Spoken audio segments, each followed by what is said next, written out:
Hello বন্ধুরা, কেমন আছো তোমরা সবাই? আশা করি সবাই ভালো আছো। যারা নতুন তাদের জন্য ওয়েলকাম, আর যারা পুরনো আছো তারা ওয়েলকাম ব্যাক।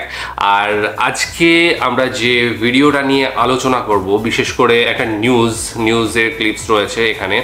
তো যেহেতু বেশ কিছুদিন ধরে বাংলাদেশ উত্তাল হয়ে রয়েছে ছাত্র আন্দোলন নিয়ে, এবং তার সাথে সাথে কোটা ব্যাপারটা রয়েছে জড়িয়ে, সেই আন্দোলনে কিছু কিছু মুখ উঠে আসছে যেগুলো ভীষণভাবে জনমানসে একটা প্রভাব ফেলছে। এবং আজকে এই ভিডিওটাতে আমাদের একটা বাচ্চার মুখ দেখতে পাবো, যে কিনা তার কথাগুলো বলেছে, তার অভিব্যক্তিগুলো প্রকাশ করেছে। খুবই ছোট বাচ্চা, তবে আমি এর বিষয়ে আরও আলোচনা করতে চাই, কারণ আমি কিছু কিছু বিষয় জানতে পারলাম যেটা ভিডিওর পরেই আমরা সেটা আলোচনা করব। তো যাই হোক, ভিডিওর যেটা শিরোনাম রয়েছে সেটা হচ্ছে আবু সাইদের মতো অস্ত্রের মুখে বুক পেতে দিতে চায় এই শিশু। তো ডেসক্রিপশন বক্সে লিঙ্ক দিয়ে রাখবো, সেখানে গিয়ে অরিজিনাল ভিডিওটা দেখো, সাথে সাথে চ্যানেলটাকে লাইক শেয়ার সাবস্ক্রাইব করে দিও। তো চলো ভিডিওটা দেখে নিই, তারপর আরও কথা হবে। তোমার ভয় লাগে না? না, আমার ভয় নাই, আমার মৃত্যুর কোনো ভয় নেই। ঘরেও যদি মরতে হয় বাইরেও মরি। টিভি বা পুলিশের আর্মিদের কাছে বলবো যে গুলি কর, আমাকে গুলি কর। বাবা, আজকে যে তুমি এই আন্দোলনে এসেছো, কেন এসেছো? আমি আন্দোলনের বিচার পেতে আসছি। কার বিচার চেতে? যারা অকারণে শহীদ হয়েছে, তারা। এখন তুমি কি চাও? এখন আমি চাই প্রতিবাদ। আর আরেকটা চাই যে হাসিনা যেন এই প্রধানমন্ত্রীর চেয়ার থেকে সরে যায় এবং মিজানুর রহমান আজাদ যেন বসে যায়। আচ্ছা, দুই ভাইরা দুই হাত প্রসারিত করে গুলি খেলো, তাদের ব্যাপারে কি বলবো? তাদের ব্যাপারে বলবো যে দোয়া করি যারা যেন জান্নাতবাসী হন, আর হাসিনা যেন জাহান্নামবাসী হোক। কারণ সে যে অকারণে বলেছে, সে কিন্তু একটা মিথ্যা কথা বলেছিল। প্রথমে বলেছিল যে রাজাকারের বাচ্চারা কোটা পাবে না, মুক্তিযোদ্ধারা পাবে। আর আবার পরে বলছে যে আমি কি তাদেরকে রাজাকার বলেছি? তারা নিজেই রাজাকার বলছে। তাহলে সে কেন বলল মিথ্যা কথাটা? তুমি কি তোমার ভাইদের মতো বুক প্রসারিত করে দেবে? আমি অবশ্যই করতে চাই। আমি অবশ্যই করব, চাইলে আমি জীবনও দিতে রাজি আছি। তাহলে আজকের এই আন্দোলনে কাকে নিয়ে এসেছো? আমার বাবাকে নিয়ে এসেছি। বাবার সাথে এসেছো? বাবা তোমাকে এখানে নিয়ে এসেছে? হ্যাঁ। তোমার ভয় লাগে না? না, আমার ভয় নাই, আমার মৃত্যুর কোনো ভয় নেই। কেন ভয় নাই? কারণ যেই ভাইয়েরা আমাদের ভবিষ্যৎ চিনে, ভবিষ্যৎ করে যে শহীদ হয়েছেন, তাদের জন্য আমরাও জীবন দিতে পারি না? দর্শক, আপনারা দেখছিলেন যে আসলে এই আন্দোলনটি আসলে কোন পর্যায়ে গিয়ে পৌঁছেছে, সেটি এরকম একটি ছোট বাচ্চার কথাই আসলে কিন্তু বোঝা যাচ্ছে যে এখন এই আন্দোলনটি আসলে যেমন শিশু থেকে বৃদ্ধ, আসলে সব পর্যায়ে কিন্তু এই আন্দোলনটা আসলে ছড়িয়ে পড়েছে। আমরা একটু এই যে শিশুটিকে এই আন্দোলনে নিয়ে এসেছেন তারই পিতা, আমরা একটু তার পিতার মুখ থেকেই শুনবো যে আসলে তার সন্তানকে নিয়ে এই আন্দোলনে যোগ দেওয়ার কারণটা কি। আচ্ছা, আপনি তো আপনার সন্তানকে নিয়ে এই আন্দোলনে এসেছেন, আসলে এতটুকু বাচ্চাকে নিয়ে আসলে আন্দোলনে আসার কারণ? আচ্ছা, মূলত এর কারণটা হচ্ছে আমরা তো ঘরেও সেফ না, সুতরাং ঘরেও যদি মরতে হয় বাইরেও মরি, সেই চিন্তা থেকে। আর আরেকটা ব্যাপার হচ্ছে, আমার ছেলে যখন রংপুরে আবু সাইদ শহীদ হন, তখন ওই ভিডিওটা দেখে সারা রাত কান্না করেছে, আর বসে এই ছেলেটাকে কেন মারছে। তখন আমি তাকে বুঝানোর পর সে আমাকে বললো, বাবা এই আন্দোলনে যখনই মিছিল হবে তুমি আমাকে নিয়ে যাবা। আমি বললাম যে যদি কোনো সমস্যা হয় তুমি কি ভয় পাও? সে বলছে, কি বলছে? আমি মৃত্যুর কোনো ভয় পাই না। ও মৃত্যুকে ভয় পায় না।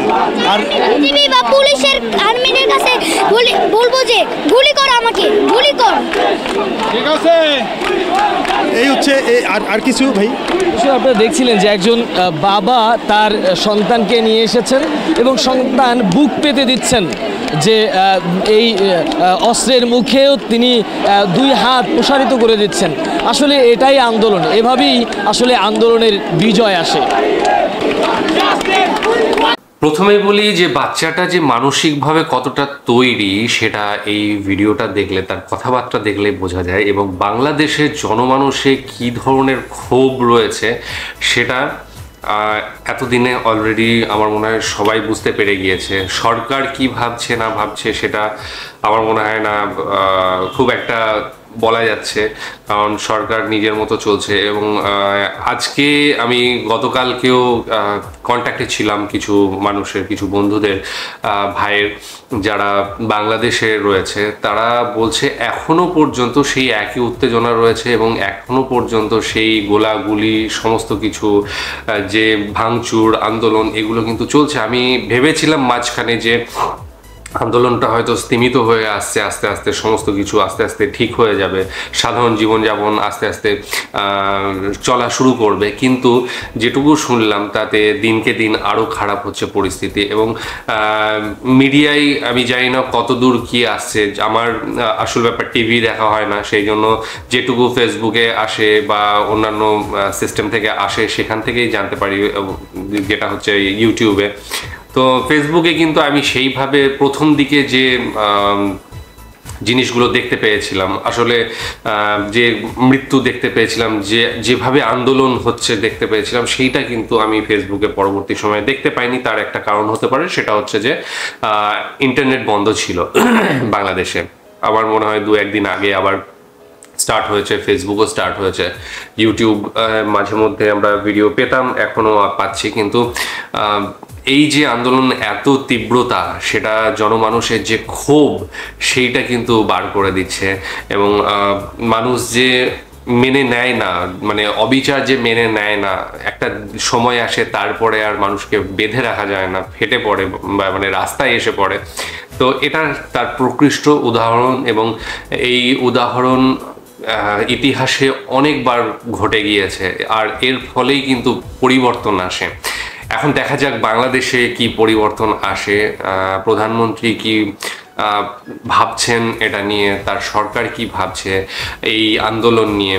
এবং যে আলাপ আলোচনা আমি মাঝখানে একদিন দেখলাম যে মানে স্টুডেন্টদের সাথে আলোচনাও চলছে যে সরকারের, কিন্তু তার কি ফল বেরিয়েছে সেটা এখনো পর্যন্ত ধোঁয়াশায় রয়েছে। যদি সেই ধরনের কোনো ভিডিও থেকে থাকে অবশ্যই তোমরা আমাকে সাজেস্ট করবে, আর এই রিলেটেড আমি ভিডিও দেখতে চাই।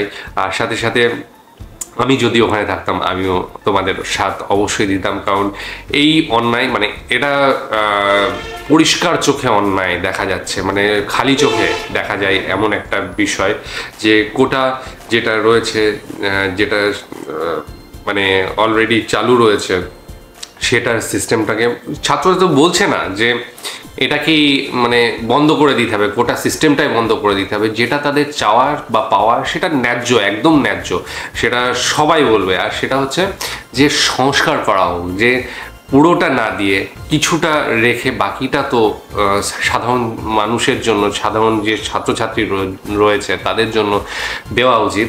তো এই জিনিসটা কিন্তু আমাদের এখানেও, আমাদের ভারতেও এই ক্ষোভটা রয়েছে বিভিন্ন জায়গায়, কিন্তু এখানকার মানে যে কোটা সিস্টেমটা আর ওখানকার কোটা সিস্টেমটা ভিন্ন রকম, ভিন্ন পরিমাপের ওপরে দেওয়া হয়, সেই জন্য দুটোর ব্যাপারটা আলাদা। যাই হোক, খুব ভালো লাগছে দেখে যে এই ছোট ছোট বাচ্চারা উঠে আসছে, তার বয়স অল্প হলেও তার যে কথার মানে মাধ্যমে সে যে বলছে, চেষ্টা করছে বলা, এটাই বিরাট ব্যাপার। এবং এই ধরনের মানসিকতা মানুষগুলো তাকে দেখে উজ্জীবিত হয়ে আরও এই আন্দোলন যাতে ফলপ্রসূ হয় সেই কামনা করি। আশা করি ভালো লেগেছে ভিডিওটা, এবং বাচ্চাটাকে দেখে আমার কুর্নিশ সে যা করছে।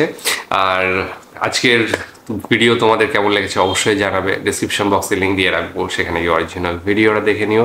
আজকের মতো এখানেই শেষ করছি, আগামী দিন আবার আসছি অন্য কোনো ভিডিও নিয়ে, ততক্ষণের জন্য স্টে টিউনড।